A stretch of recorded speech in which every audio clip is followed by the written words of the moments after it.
this is a breadboard, and it goes back to 1940 when people actually did this on a board in the kitchen, and it's got holes in it, so show them, yeah, keep the wires up here so it keeps it clean. And that breadboard is one of the things you have to learn for coding. That breadboard is based on a system that Excel works in, it's called a matrix. Now girls, listen very close. It's A, B, C, D, E, this way. That's top. You have rows and columns. From now on you're thinking to a lot of this type of programming, and then you go down 1, 2, 3, 4.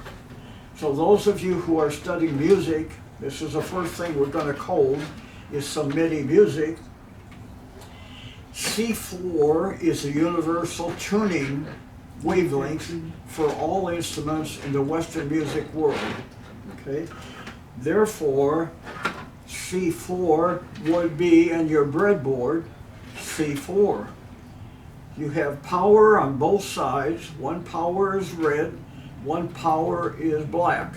So one would be positive, one would be negative on both sides of the board. Then you have a middle to the board that separates two sections. On the middle of the board, just like in Excel, you have coming down A, B, C, then 1, 2, 3, 4. So C would be over here, and 4 would be there. And then in that breadboard, we usually use a big one. This one that comes here, evidently, is the small, so it's hard for somebody like me to see. So you'd put your red wire into C4, okay? But you've got to get electricity in. You've got to get electricity from the positive power into one of those channels. And then you plug whatever you want, which would be a speaker, some kind of device, into there, and it would power the device. Okay. Then at the outside of the box, you'd have to come out. So you might go over the middle to the other side to make it easy, and squares and rectangles for you to learn this. Come over to the black power strip. You've got the red power strip here, a red cable here to your device input, a black cable or wire out to the black one. So try that. Find your breadboard and find your red one, any one, it doesn't really matter. You can pick it at your choice. Okay. Now, you've got to use that row, you used a column now, you've got to use that row across to the bottom. So now you've got to go from red, positive, to negative, black. So whatever device you're going to have, which would be an LED, would have two pins, red here, black here, with the wire black coming here. Then as a bare minimum, we can light it up. So are you kind of following some of that? Yeah, it takes a while to learn this. It's not something that comes overnight. But some of it is logical. Just remember, red is hot. It's going to burn you. That's where electricity comes from. Black is ground. That electricity is going to go into the ground, and it's safe from now on. It's not going to burn you anymore. But it's going to light your device, or it's going to run a motor, or it's going to run a sensor to take a picture for you. So now on the other side, as I said here again, you've got red and black. Okay, so find whatever number you want it on. Then you're going to put a red number here, and you should have an LED in your box. Find an LED. Anyone.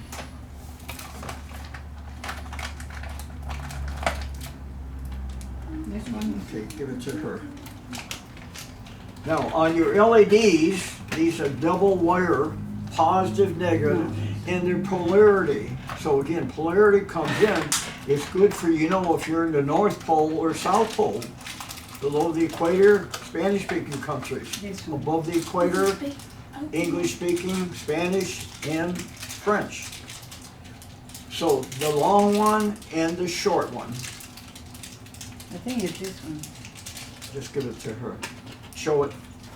The long and the short. Put it down here where they can see it. Okay. Now, okay, we're not going to go through electricity a lot today. So I do want you to know that polarity is important in some things. Other devices is not important. It doesn't matter if you shake hands with your right hand or left hand. They will both work. In some devices, it's got to be polarity, the long one and the short one. A lot of these devices will be the same length, so then it probably doesn't matter. So we're not doing electricity today. We've already done that. So wherever you have that red wire coming from the red line coming to one of these rolls here now, plug it into a roll. Now right next to that, going down, plug one part of that LED there.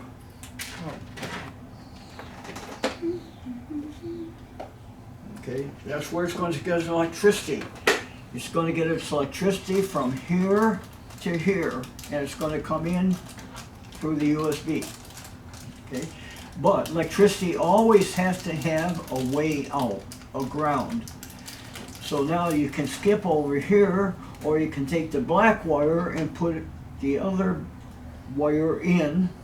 Put the black wire, it could be on the other side or this side, next to it. Another black? Do it. But then the black wire has to come to the power rail here that is black. And now you have completed a circle, a circuit. Interesting enough, we usually do not diagram it as a circle or a circuit. We diagram it as a box.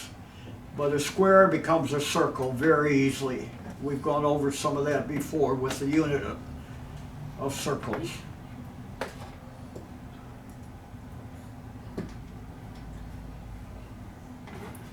Now, we're not going to do it today, but if we put in electricity now, electricity is going to come in here, go to the power rail, through the red wire to the LED, come out the LED to the black wire to the black rail, and you have a complete circuit. Now comes Ohm's law. It depends on Ohm's law. We've gone over that in the past, and you have to have three things: volts, resistance. Okay, resistance is something. Put up your hand. We've gone over this before. Push me. You're resisting me. Everything resists electricity. Everything except a conductor. Okay? So copper is a good conductor. That's why the light there can light up. That's why the light over there will light up. It's a good conductor. Those electrons can come in and go out there. So the first law that you have to learn is Ohm's law. That's an equation. 1 plus 2 equals 3. Okay? So we've gone over that before and made videos on it. The next thing is Kirchner's law. K-I-R-S. Kirchner's law. So if you got 9 volts in, you have to use 9 volts back here. So you've got to find a way to decide what. So if I tell you that that LED takes 3 volts, you've used up 3 volts, you got 6 volts you got to get rid of, or you're going to have a short. And this is, you have to remember, when you're dealing with electronics and learning it, there are a few things that are important. If it smells, turn it off. If you see smoke, turn it off. Okay? Obviously, if it burns up, you're going to turn it off. So a little wire like this, put a 9-volt battery through there or 20 volt, that wire is going to be gone like that. So Electricity generates heat. That's where the problem is. So now you've got to think about heat dissipation. Dissipation. There's going to be heat here from that 6 volts that are hanging over. So you've got to put a resistor in there to take up that 6 volts. So when it goes back to the battery or in the ground, it's 0. That's Kirchner's law and Ohm's law. Now I'm not giving the equation. When we get to your workbooks, you'll have to work this out in a workbook. What kind of resistor do you need if you're using a red LED? And the red LED takes up 2.8.